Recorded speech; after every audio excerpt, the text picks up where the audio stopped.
If your knees start hurting when you run, it's probably not because your knees are weak or unstable, and it's definitely not because you don't stretch enough. I just did an 8K track run this past weekend in Seoul, and what I noticed towards the end of my run with my knees explains exactly what happens when the knees start hurting during the run. But if we haven't met yet, welcome. My name is Jin. I'm a performance physical therapist, and I help runners stay pain-free and perform better. So the track run I did this past weekend, I had no issues whatsoever during the first couple laps. Everything felt smooth, my breathing pattern, my stride length, my cadence, the consistency was definitely there. But towards the end of the run, around 6 to 7K, things started to change a little bit. And 7K is usually when most runners start running into trouble. So around then is when my form started to kind of break down slowly and subtly, and it wasn't very obvious, but it was definitely enough to change the way that my body was handling the load, especially my knees. And if you've ever felt knee discomfort around 7K and you've noticed this running mechanic change that I'm just about to explain to you guys, this could be happening to you too. The knee discomfort I'm telling you guys about isn't really loud in the sense that it screams at you to stop running. Instead, it's very subtle, and the knee feels heavier and heavier with each step, especially during the stance phase, and that dull, achy sensation doesn't really go away. In the beginning of the run, when our muscles aren't as fatigued, the ground reaction force that our body has to absorb every time we take a step is efficiently distributed between the joints and the muscles. When our legs are fresh and there is less fatigue, our body is designed so that the distal joints in our body, like the ankle, takes on the primary impact before the knee and the hip contributes. But as the run goes on and the fatigue starts creeping in, our ankle becomes stiffer and stiffer, and that's when the knee has to take over. Our knee is usually great at handling load. Think about how much you can squat, for example, right?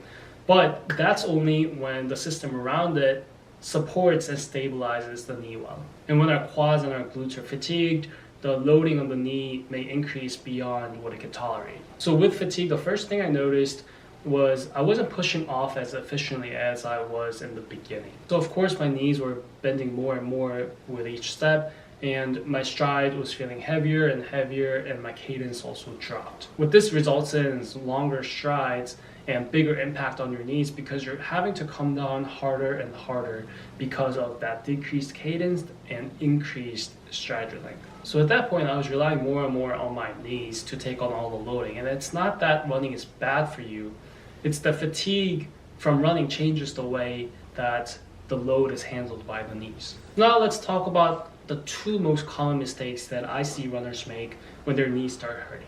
Mistake number one is treating it as once and done issue by resting and not really doing anything about it. And the truth is, pain and discomfort in your knees will probably go away after a couple of days of rest, and because of this, it encourages runners to get back out there and run again. But this isn't really fixing the root cause, and the symptoms and the problems will one day show up bigger than you realize. Mistake number two is stretching the quads, stretching the hammies, stretching the calves, all the tight muscles in your legs, and hoping it goes away. Again, not really addressing the root cause. So what should we do about the knee pain? There are three ways to tackle this. Number one is building strength where it matters. And if I'm being specific here, I'm talking about building loading tolerance with closed chain strengthening exercises. Single leg closed chain exercises like single leg RDLs or lunges even are the best place to start because it imitates the movement pattern that's the most necessary for runners to reduce